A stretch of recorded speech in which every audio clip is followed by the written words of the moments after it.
ಇವತ್ತಿನ ವಿಡಿಯೋದಲ್ಲಿ ಕೋಳಿ ಸಾರು, ನಾಟಿ ಕೋಳಿ ಸಾರು ಯಾವ ರೀತಿ ಮಾಡೋದಂತ ತಿಳಿಸ್ಕೊಡ್ತೀನಿ. ಮಂಗಳೂರು ರೊಟ್ಟಿಗೆ ತುಂಬಾ ರುಚಿಯಾಗಿರುತ್ತೆ. ಮಂಗಳೂರು ರೊಟ್ಟಿಗೆ ಅಂತಲ್ಲ, ರಾಗಿ ಮುದ್ದೆ ಆಗಲಿ, ಜೋಳದ ರೊಟ್ಟಿ ಆಗಲಿ ತುಂಬಾ ರುಚಿಯನ್ನು ಕೊಡುವಂತಹ ನಾಟಿ ಕೋಳಿ ಸಾರು ಹೇಗೆ ಮಾಡೋದಂತ ತಿಳ್ಕೊಳ್ಳೋಣ. ಎಲ್ರಿಗೂ ನಮಸ್ತೆ, ನಾನು ಸುಪ್ರೀತಾ ಶೆಟ್ಟಿ. ವೆಲ್ಕಮ್ ಟು ಸ್ವಾದ. ಮೊದಲಿಗೆ 1 kgಯಷ್ಟು ನಾಟಿ ಕೋಳಿ ತೊಗೊಂಡಿದ್ದೀನಿ, ಕೋಳಿ. ಇದನ್ನು 3 ರಿಂದ 4 ಸಲ ಚೆನ್ನಾಗಿ ನೀರಲ್ಲಿ ತೊಳೆದು, ಒಂದು ಸಲ ಉಪ್ಪು ನೀರಲ್ಲಿ ಸಹ ಅದನ್ನು ಚೆನ್ನಾಗಿ ತೊಳೆದು ಸೈಡ್ ಇಟ್ಕೊಳ್ತೀನಿ. ಮೊದಲಿಗೆ ನಾನು ತೆಂಗಿನಕಾಯಿ ಹಾಲನ್ನು ಹೇಗೆ ಮಾಡೋದಂತ ತಿಳಿಸ್ಕೊಡ್ತೀನಿ. ಇದಕ್ಕೆ 2 ಕಪ್ಪಷ್ಟು ತೆಂಗಿನಕಾಯಿ ತುರಿಯನ್ನು ತೊಗೊಂಡಿದ್ದೀನಿ. 1 kg ಕೋಳಿಗೆ 1 ಇಡೀ ತೆಂಗಿನಕಾಯಿಯನ್ನು ತೊಗೋಬೇಕು. ನಂತರ 1 ಕಪ್ಪಷ್ಟು ನೀರು ಹಾಕ್ಕೊಂಡು ಒಮ್ಮೆ ನುಣ್ಣಗೆ ರುಬ್ಕೊಳ್ತೀನಿ. ನಂತರ ಇನ್ನೊಂದು ಕಪ್ಪಷ್ಟು ನೀರು ಹಾಕ್ಕೊಂಡು ಇನ್ನೊಮ್ಮೆ ನುಣ್ಣಗೆ ರುಬ್ಕೊಳ್ತೀನಿ. ತೆಂಗಿನಕಾಯಿ ಹಾಲಿಂದ ಮಾಡಿರೋಂತಹ ಕೋಳಿ ಸಾರು ತುಂಬಾ ರುಚಿಯನ್ನು ಕೊಡುತ್ತೆ.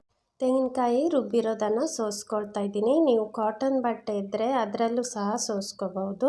ಈ ರೀತಿ ಇದು ಗಟ್ಟಿ ಹಾಲು, ಮೊದಲನೇ ಸಲ ತೆಗೆದಿರುವಂಥ ಹಾಲು, ಗಟ್ಟಿ ಹಾಲು. ಇದನ್ನು ಸಪ್ರೇಟಾಗಿ ಇಟ್ಕೋಬೇಕು. ನೆಕ್ಸ್ಟ್ ಇನ್ನೊಮ್ಮೆ ನಾನು ರುಬ್ಕೊಳ್ತಾ ಇದ್ದೀನಿ. ಅದು 2ನೇ ಸಲ ಬಂದಿರುವಂಥ ಹಾಲು. ಅದು ಸ್ವಲ್ಪ ನೀರಾಗಿರ್ತದೆ. ಅದನ್ನು 2ನೇ ಸಲದ ಹಾಲು ಅಂತ ಸಪ್ರೇಟಾಗಿ ತೆಗೆದಿಡ್ತೀವಿ. ನೋಡಿ, ಇದನ್ನು ಇನ್ನೊಮ್ಮೆ ನಾನು ಮಿಕ್ಸಿ ಜಾರ್ಗೆ ಹಾಕ್ಕೊಳ್ತಾ ಇದ್ದೀನಿ. ಇದಕ್ಕೆ 1.5 ಕಪ್ಪಷ್ಟು ನೀರು ಹಾಕ್ಕೊಂಡು ಇನ್ನೊಮ್ಮೆ ಇದನ್ನು ನುಣ್ಣಗೆ ರುಬ್ಕೋಬೇಕು. ನೋಡಿ, ರುಬ್ಕೊಂಡಿದ್ದೀನಿ. ಇದನ್ನು ಇನ್ನೊಮ್ಮೆ ಸೋಸ್ಕೊಳ್ತಾ ಇದ್ದೀನಿ. ಇದು ಸಪ್ರೇಟ್ ಪಾತ್ರೆನ ತೊಗೊಂಡು ಅದರಲ್ಲಿ ಸೋಸ್ಕೋಬೇಕು. ಮೊದಲು ನಾವು ಸೋಸ್ಕೊಂಡಿರ್ತೀವಲ್ಲ, ಅದಕ್ಕೆ ನಾವು ಸೋಸ್ಕೋಬಾರ್ದು. ಇದನ್ನು ಸಪ್ರೇಟಾಗಿ ಸೋಸ್ಕೋಬೇಕು. ನೋಡಿ, ಇದು ಸ್ವಲ್ಪ ನೀರಾಗಿರ್ತದೆ ಹಾಲು. 2ನೇ ಸಲ ನೀರು ಹಾಕಿರೋದು ಸ್ವಲ್ಪ ತೆಳ್ಳಗೆ ಬಂದಿರ್ತದೆ. ಇದನ್ನು ಸಪ್ರೇಟಾಗಿ ತೆಗೆದಿರಬೇಕು. ನೋಡಿ, 2 ಸಪ್ರೇಟ್ ಪಾತ್ರೆಯಲ್ಲಿ ತೆಗೆದಿಟ್ಕೊಂಡಿದ್ದೀನಿ. ನಂತರ ಮಸಾಲೆಗೆ ರೆಡಿ ಮಾಡ್ಕೊಳ್ತಾ ಇದ್ದೀನಿ. ಇದಕ್ಕೆ 2 ಟೇಬಲ್ ಸ್ಪೂನಷ್ಟು ಎಣ್ಣೆ ಹಾಕ್ಕೊಂಡು ಮೀಡಿಯಮ್ ಫ್ಲೇಮಲ್ಲಿ ಇಟ್ಕೊಂಡಿದ್ದೀನಿ. ನಂತರ 2 ದೊಡ್ಡ ಈರುಳ್ಳಿಯನ್ನು ಹೆಚ್ಚಿಬಿಟ್ಟು ಹಾಕ್ಕೊಳ್ತಾ ಇದ್ದೀನಿ. ಇದು ಸ್ವಲ್ಪ ಕಂದು ಬಣ್ಣ ಬರೋವರೆಗೆ ಅದನ್ನು ಮೀಡಿಯಮ್ ಫ್ಲೇಮಲ್ಲಿ ಫ್ರೈ ಮಾಡ್ಕೋಬೇಕು. ನೋಡಿ, ಸ್ವಲ್ಪನೇ ಕಲರ್ ಚೇಂಜ್ ಆಗೋಕ್ಕೆ ಸ್ಟಾರ್ಟ್ ಆಗಿದೆ. ನಂತರ ಇದಕ್ಕೆ 10 ಬೆಳ್ಳುಳ್ಳಿ ಎಸಳನ್ನು ಹಾಕ್ಕೊಳ್ತಾ ಇದ್ದೀನಿ. ಸ್ವಲ್ಪ ಅರ್ಧ ಕಪ್ಪಷ್ಟು ಕರಿಬೇವು ಹಾಕ್ಕೊಳ್ತಾ ಇದ್ದೀನಿ. ಕರಿಬೇವು ಹಾಕೋದ್ರಿಂದ ಫ್ಲೇವರ್ ತುಂಬಾ ಚೆನ್ನಾಗಿರುತ್ತೆ, ರುಚಿನೂ ಹಾಗೆ ತುಂಬಾ ಚೆನ್ನಾಗಿ ಬರುತ್ತೆ. ನೋಡಿ, ಇದನ್ನು ಕರಿಬೇವು ಸ್ವಲ್ಪ ಕ್ರಿಸ್ಪಿ ಆಗೋ ತನಕ ಫ್ರೈ ಮಾಡಿಕೊಂಡು ಇದನ್ನು ಸೈಡ್ ಇಟ್ಕೊಳ್ತಾ ಇದ್ದೀನಿ. ನಂತರ ಇನ್ನೊಮ್ಮೆ ಮಸಾಲೆಗೆ 1 ಟೇಬಲ್ ಸ್ಪೂನಷ್ಟು ಎಣ್ಣೆನ ಹಾಕ್ಕೊಳ್ತಾ ಇದ್ದೀನಿ. ಅದಕ್ಕೆ 3 ಟೇಬಲ್ ಸ್ಪೂನಷ್ಟು ಕೊತ್ತಂಬರಿ ಬೀಜ, 1 ಟೇಬಲ್ ಸ್ಪೂನಷ್ಟು ಜೀರಿಗೆ, ನಂತರ 20 ಒಣಮೆಣಸು ಹಾಕ್ಕೊಳ್ತಾ ಇದ್ದೀನಿ. ನಂತರ 1 ಟೀ ಸ್ಪೂನಷ್ಟು ಕಾಳು ಮೆಣಸು ಹಾಕ್ಕೊಂಡು 1-2 ನಿಮಿಷ ಮೀಡಿಯಮ್ ಫ್ಲೇಮಲ್ಲಿ ಘಮ ಬರೋ ತನಕ ಹುರಿಬೇಕು. ಒಣಮೆಣಸು ನೀವು 2 ರೀತಿಯ ಒಣಮೆಣಸಿದ್ರೆ ಹಾಕ್ಕೋಬೋದು. ನಾನಿಲ್ಲಿ ಒಂದೇ ರೀತಿಯ ಬ್ಯಾಡಗಿ ಮೆಣಸು ಹಾಕ್ಕೊಂಡಿದ್ದೀನಿ. ನಂತರ ಕೊನೆಯದಾಗಿ 1 ಟೀ ಸ್ಪೂನಷ್ಟು ಗಸಗಸೆ ಹಾಕ್ಕೊಂಡು 1 ನಿಮಿಷ ಹುರಿಬೇಕು. ಗಸಗಸೆ ಹಾಕಿದ ಮೇಲೆ ಜಾಸ್ತಿ ಹುರಿಬಾರ್ದು.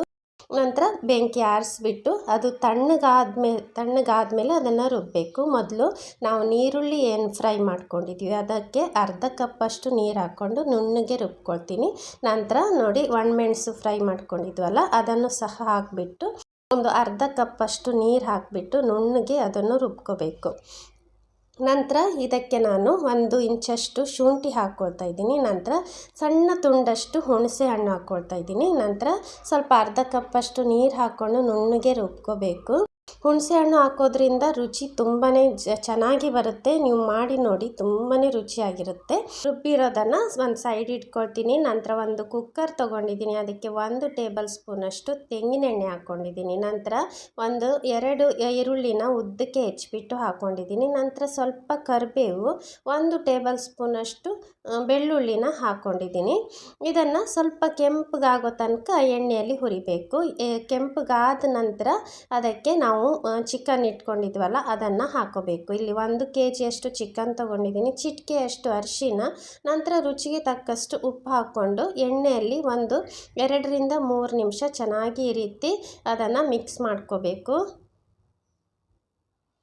ನೋಡಿ ಮಿಕ್ಸ್ ಮಾಡ್ಕೊಂಡಿದ್ದೀನಲ್ಲ, ಅದಕ್ಕೆ ನಾನು ತೆಳ್ಳಗಿನ ಹಾಲು ಇದೆಯಲ್ಲ, ಎರಡನೇ ಸಲ ತೆಗೆದಿರುವಂಥ ತೆಂಗಿನ ಹಾಲನ್ನು ಹಾಕಿಬಿಟ್ಟು ಒಂದು 25 ನಿಮಿಷ ಅದನ್ನು ಬೇಯಿಸ್ಕೊಳ್ತಾ ಇದ್ದೀನಿ. ನೀವು ಕುಕ್ಕರ್ ವಿಸಿಲ್ ಸಹ ಹಾಕ್ಕೋಬೋದು, ಒಂದು 6ರಿಂದ 7 ವಿಸಿಲ್ ಸಹ ಕೂಗಿಸ್ಕೋಬೋದು. ಈ ರೀತಿ ಓಪನ್ ಆಗಿ ಬೇಯಿಸೋದ್ರಿಂದ ತುಂಬಾ ರುಚಿಯಾಗಿರುತ್ತೆ. ಮಧ್ಯೆ ಒಂದೊಂದು ಸಲ ಸೌಟಿಂದ ಈ ರೀತಿ ಚೆನ್ನಾಗಿ ಮಿಕ್ಸ್ ಮಾಡ್ತಾ ಇರಿ, ಅಡಿ ಹಿಡಿಬಾರ್ದಲ್ಲ, ಅದಕ್ಕೆ ಈ ರೀತಿ ಚೆನ್ನಾಗಿ ಮಿಶ್ರಣ ಮಾಡ್ಕೋಬೇಕು.